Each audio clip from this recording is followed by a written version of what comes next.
مهدی بیا مهدی بیا مهدی بیا مهدی بیا. السلام علیکم ناظرین محترم، آپ کی خدمت میں اور اسی طرح حضرت امام زمان علیہ السلام کی خدمت میں آج 15 رمضان المبارک کی مناسبت سے حضرت امام حسن مجتبیٰ علیہ السلام کی ولادت باسعادت کی مناسبت سے ہدیہ تبریک عرض کرتے ہیں اور حضرت امام حسن علیہ السلام کی شجاعت آپ کی خدمت میں ذکر کرنا ہے۔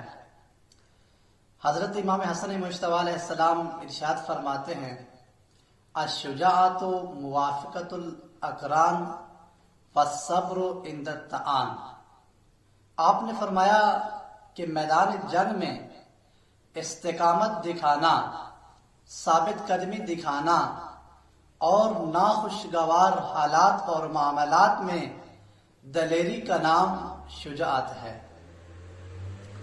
اور جب ہم لغت میں دیکھتے ہیں شجاعت کا معنی تو وہاں مضبوط دل کے مالک انسان کو شجاع کہا جاتا ہے، اور اسی طرح سخت جنگ میں جو انسان بغیر کسی خوف کے آگے بڑھتا چلا جاتا ہے اسے شجاع کہا جاتا ہے۔ اور اسی طرح شجاعت کی چند علامات بیان کی گئی ہیں روایات میں۔ سب سے پہلی علامت شجاع ہونے کی یہ ہے انسان عقل مند ہو۔ امام علی علیہ السلام نے ارشاد فرمایا کہ عقل مند سے بڑھ کر کوئی زیادہ شجاع نہیں ہے۔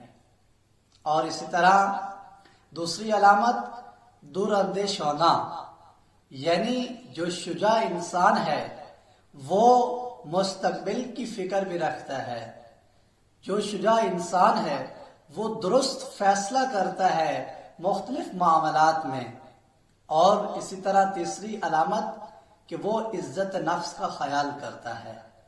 ہم نے پورا ایک لیکچر میں بیان کیا کہ انسان کس طرح سے عزت حاصل کر سکتا ہے، تو اس میں ایک یہ تھا کہ وہ شخص عزت حاصل کر سکتا ہے کہ جو اللہ کی اطاعت کرتا ہے، اللہ کی بندگی کرتا ہے، پھر معاشرہ بھی اس کی عزت کرتا ہے، وہ انسان معزز ہوتا ہے۔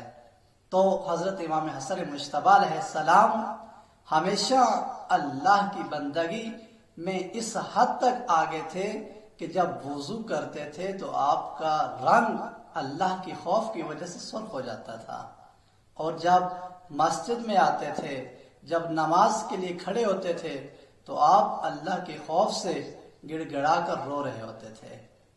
اور اسی طرح چوتھی علامت صبر کرنا مشکلات کے مقابلے میں، اور پانچویں جو علامت شجاعت کی بتائی گئی ہے وہ ہے جان نثار، قربانی دینا۔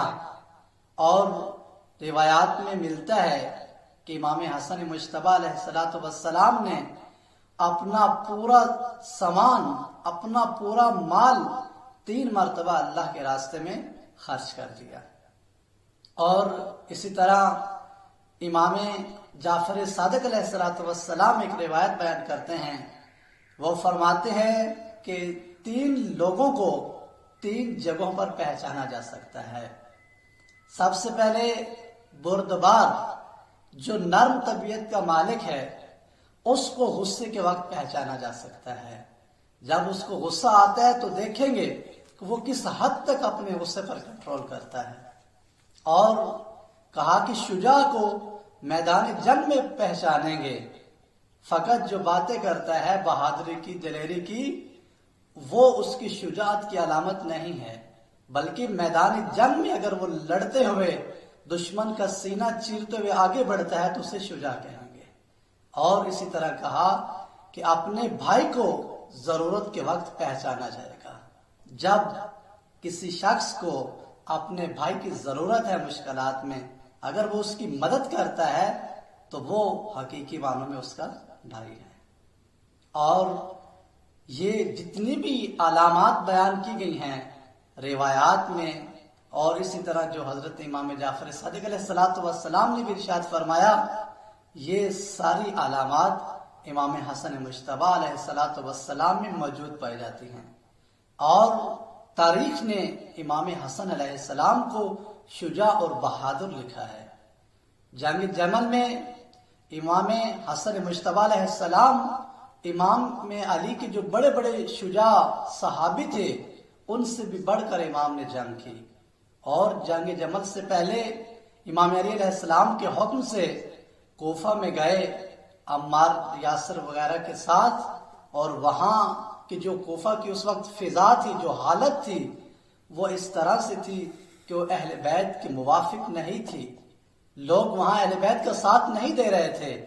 ابو موسیٰ اشعری جیسے لوگ اس کوفہ کے لوگوں کی رہنمائی کر رہے تھے اور اہل بیت سے دور کر رہے تھے، لیکن امام حسن مجتبی علیہ السلام نے ایک بہت عظیم خطبہ دیا کہ جس کے مقابلے میں جس کے بعد ایک 9000 کا لشکر تیار ہوا، اور امام حسن علیہ السلام اس بہت بڑے لشکر کو لے کر میدان جنگ میں حاضر ہوئے۔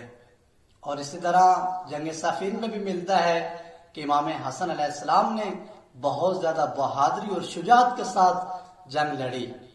تو ہم سب کو اللہ تعالیٰ امام حسن مجتبی علیہ السلام کی سیرت پر عمل کرنے کی توفیق عطا فرمائے۔ السلام علیکم ورحمۃ اللہ وبرکاتہ۔